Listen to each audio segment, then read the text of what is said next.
తల మీద పెట్టుకొని తీసుకొచ్చాడు ఇక్కడ అక్కడ పెట్టాడు తీసుకొచ్చి. చూడండి ఎక్కడ పడిపోయిందో గాలి. ఓకే వేసిచ్చాడు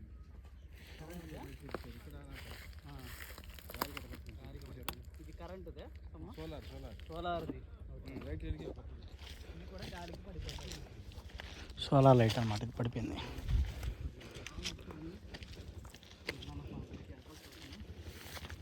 పైన సిమెంట్ చేశారు కదండి ఈ గుడికి. ఇది కూడా సేమ్ అంతేనా మీరు చెప్పిన ఈ గుడి అంటే ఈ విగ్రహం కొంచెం దెబ్బతండి. చూసారా గ్రానైటా?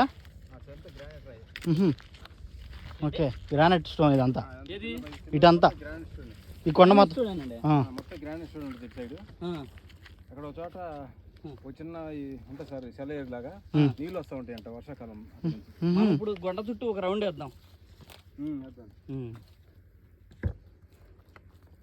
గుళ్ళోకి వెళ్తాను. వేలేశ్వరం కొండ చుట్టూ ఒక ప్రదక్షిణ చేద్దాం తోటతో. ఇప్పుడు మల్లన్న స్వామి సంతాన మల్లన్న స్వామి గుడి దగ్గరికి వచ్చేసాము. ఇదండి ఇదే సంతాన మల్లన్న స్వామి గుడి అనమాట. సరే కదా, ఇదండి ఇదే సంతాన మల్లన్న స్వామి గుడి. ఎత్తైన ప్రదేశంలో నిర్మించబడిన గుడి అనమాట. చుట్టూ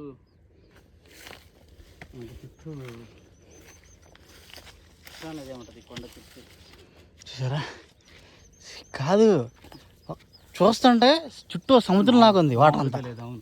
మళ్ళీ ఇది నది మధ్యలో అయితే చూస్తుంటే చాలా బాగుంది. పక్కన కొండలు. కాదు శ్రీనివాస్, ఇప్పుడంతా ఏ వచ్చింది కదా, ఊరికి ఒకసారి ఒక వీడియో తీసి వాటర్ తీసేసి మధ్యలో అలాంటిది ఒక ఎక్స్ట్రాకల్ రాజధాని లాంటిది ఏదైనా క్రియేట్ చేసి చూస్తే ఒకసారి ఊహించుకో, అద్భుతంగా ఉంటుంది కదా. అవును, సూపర్గా ఉంటుంది. బ్యాటరీ పెట్టి పెట్టినా లైట్ నిలబడలేదు.